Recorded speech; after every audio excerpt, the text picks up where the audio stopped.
Álcool e direção, uma mistura desastrosa. 40% dos acidentes com mortes são causados pelo uso de bebida. Para falar sobre isso, eu converso com Newton Gurman.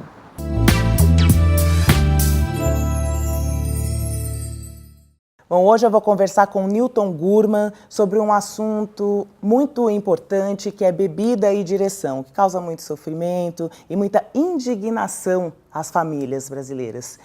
Newton, primeiro eu queria que você me contasse como foi, você é um dos idealizadores da ONG, Não Foi Acidente, como que foi esse processo desse movimento? Bom, na verdade, em julho de 2011, o meu sobrinho Vitor, ele caminhava pela calçada de noite, ele ia num jantar, então ele ia beber, então ele resolveu deixar o carro em casa, ele caminhava pela calçada e a Gabriela Guerreiro Pereira, uma motorista totalmente irresponsável, ela vinha com uma Land Rover blindada, segundo a perícia que eu contratei, a 98 km por hora, numa rua onde o limite é 30. Ela seguiu reta no momento da curva, bateu no muro, derrubou a placa de 30 km por hora, capotou, pegou meu sobrinho na calçada, que 5 dias depois desse crime bárbaro veio a óbito. Nós ficamos muito indignados e já no enterro dele, os amigos dele, toda uma moçada aí de entre 20 e 30 anos, falaram assim, isso não pode continuar acontecendo, a gente tem que fazer alguma coisa.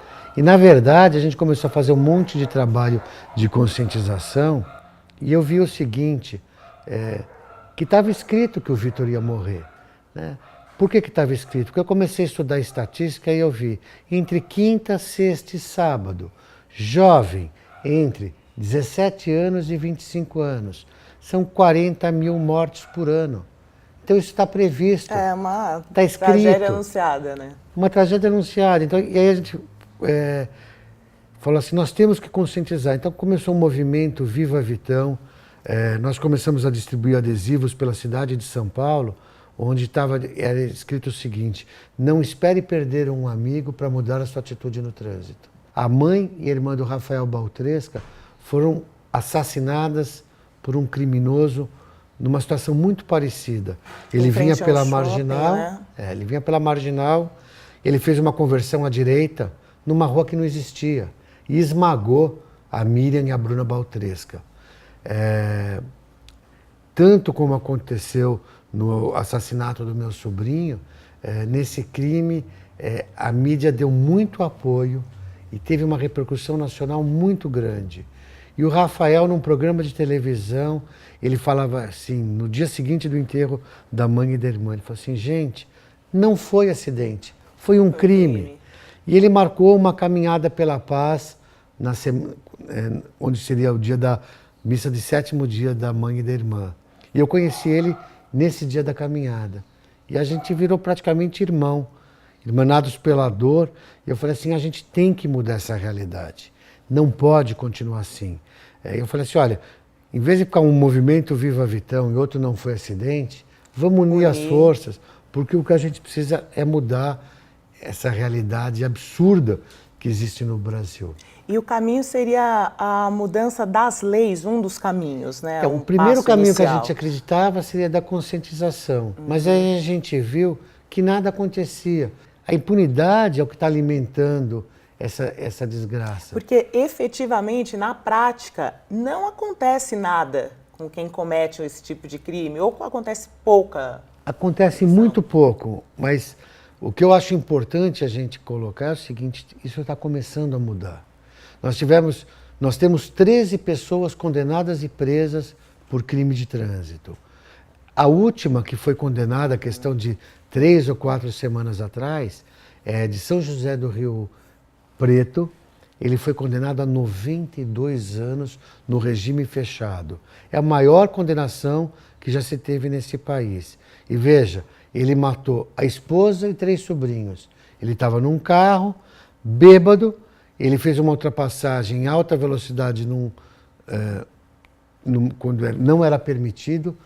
Alguns dos sobreviventes deram depoimento que falaram assim, você tem que parar, não corre, você vai acabar causando um acidente. e ele não ligou, acelerou mais e causou 4 mortes. Então, esses 13 que estão presos é um número muito pequeno, mas o judiciário começa a entender que a sociedade não aceita mais esse tipo de crime. Existia como se fosse um pacto social de que usar droga lícita, que é o álcool, era aceitável. Que se a pessoa beber 1 ou 2 copos e não perder a compostura, é aceitável. Isso não pode ser aceitável.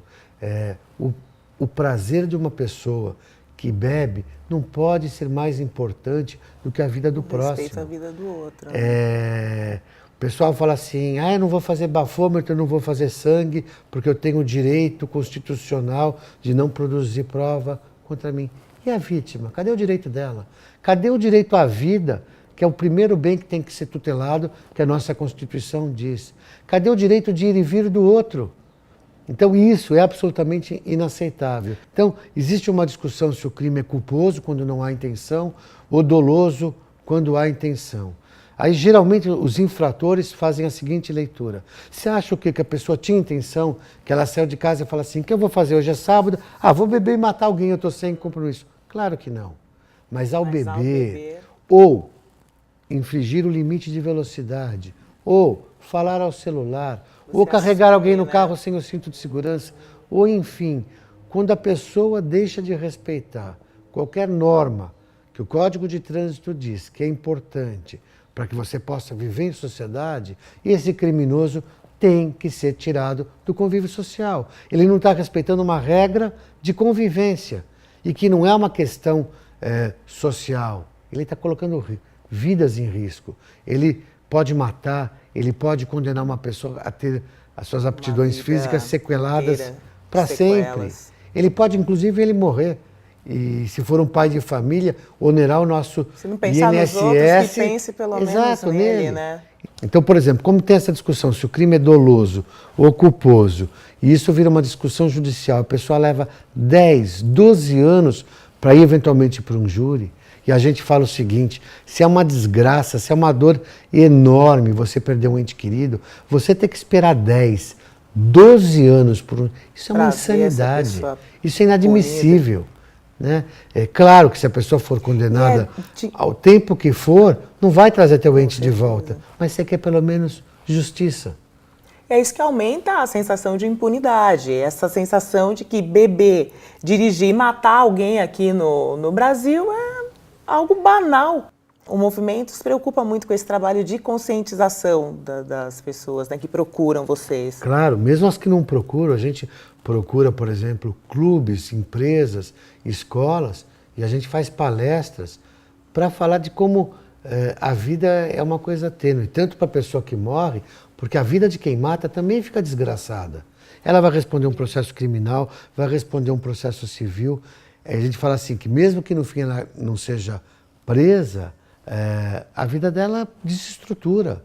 E tem que desestruturar. Ela é assassina, ela matou alguém. Então a gente procura fazer essa modificação. Logo depois do assassinato do meu sobrinho, nós fizemos um filme que chama Luto em Luta, onde ele discute essa questão do trânsito, do álcool, da imprudência, da falta de cidadania. Esse filme ficou 1 mês em cartaz no cinema convencional. E hoje, se a pessoa entrar na nossa página no Facebook, Viva Vitão, a gente disponibiliza o longa-metragem. O YouTube permitiu que a gente deixe o filme inteiro para as pessoas assistirem, para justamente questionar, porque o que é importante não é que eu dê a minha opinião, é que o cidadão forme a opinião dele, porque ele vai ser o agente modificador. Além de tudo isso, agora isso é muito recente, a gente durante 1 ano tinha um projeto que eu quero até mostrar.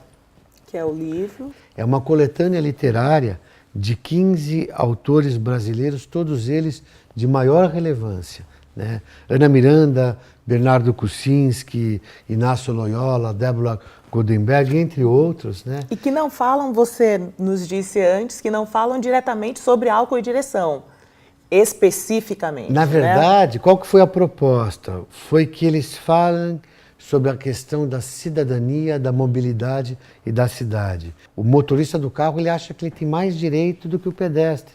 E o Código de Trânsito Brasileiro, que é um bom código, diz o contrário. O caminhão tem que cuidar do automóvel, o automóvel tem que cuidar da moto, da bicicleta e do pedestre, a moto, da bicicleta e do pedestre. É o mais forte tem que zelar, tem que tutelar pelo mais fraco. E eu sinto, a gente tem também a sensação de que a pessoa entra, começa a dirigir e parece que se veste de uma armadura e cria uma capacidade de se automaticamente se colocar mais agressivo diante de tudo. E na verdade isso é uma verdade, porque veja, o nosso corpo foi projetado para certos exercícios, para certa velocidade. O carro, a moto, enfim, ele muda essa realidade. E você que pesa entre 50 e 100 quilos, a hora que você está vestido com a carcaça do carro, você passa a ter 1 tonelada. A hora que você põe o carro em movimento, essa tonelada pode virar 10, 12, 20 no momento do impacto. Então, e a pessoa, tem gente que quando entra no carro, a postura dela parece que está entrando num tanque de guerra. Exatamente. Né? Existe uma guerra. E, na verdade, eu sempre uso essa figura de linguagem, o nosso trânsito é uma guerra. Os resultados que ele produz são superiores a muita guerra civil. Nós estamos agora vivendo esse pânico de uma doença que é o ebola, que é uma coisa, que é uma doença, enfim. Matou 2.700 pessoas até agora. São Paulo mata isso por mês no trânsito. É um extermínio, né? É um extermínio. E assim, na prática, muito pouca coisa tem sido feita.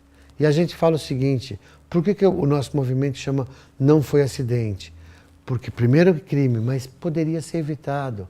Infelizmente, sábado, domingo e segunda-feira para mim ficou um dia horrível, porque é o dia em que as pessoas vão entrar no nosso portal, vão me mandar um e-mail. Geralmente não é o pai, a mãe, o irmão, é alguém. Olha, meu tio, meu sobrinho foi assassinado, foi atropelado.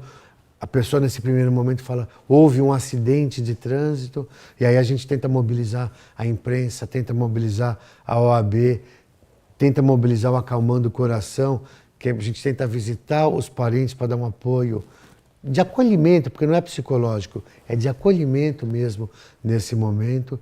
Newton, muito obrigada pelos esclarecimentos, por nos passar tudo que vocês estão fazendo com o movimento Não Foi Acidente.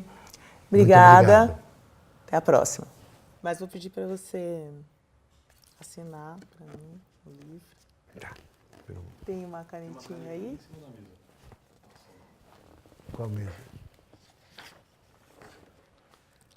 Nossa, parabéns. Na verdade, eu não sou autor, tá? Porque teve jornal que publicou. Ah, tá. Que foi o movimento que escreveu, aquelas coisas.